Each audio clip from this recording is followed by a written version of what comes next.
Hello বন্ধুরা, আজকে লাউ শাক আর লাল আলু দিয়ে সুন্দর একটা রেসিপি বানাবো।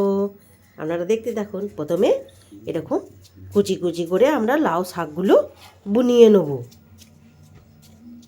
সব কিছু ভালো করে শাকটা কেটে নেব। দিয়ে তারপরে দেখুন শাকটা বোনানো হয়ে গেছে আমাদের।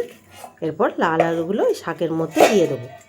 এই লাল আলু আর লাউ শাকের রেসিপি খুবই সুন্দর হয়।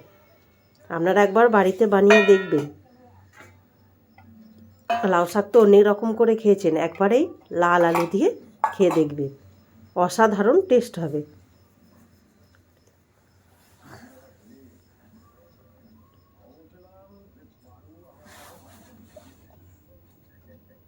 দেখুন আমরা একে একে লাল আলুগুলো সব কেটে নিলাম, সব বানানো হয়ে গেছে। এবার শাকটা ধুয়ে পরিষ্কার করে কুকারে একটা সিটি দিয়ে নেব।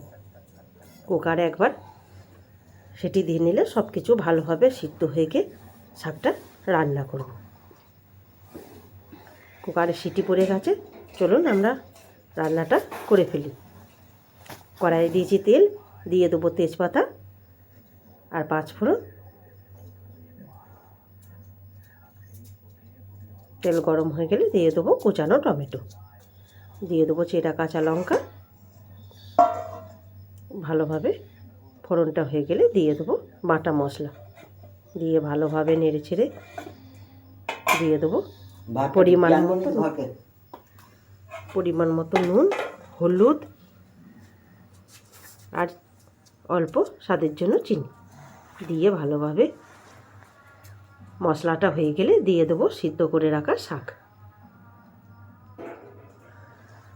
এই শাক দিয়ে ভাত খেতে খুবই সুন্দর লাগবে। দেখুন আমাদের হয়ে গেছে লাউ শাক। একবার এরকম করে রান্না করে দেখবেন, খুবই ভালো লাগবে। তৈরি হয়ে গেছে আমাদের লাল আলু দিয়ে লাউ শাক। ভিডিওটা ভালো লাগলে অবশ্যই লাইক এবং কমেন্ট করবেন।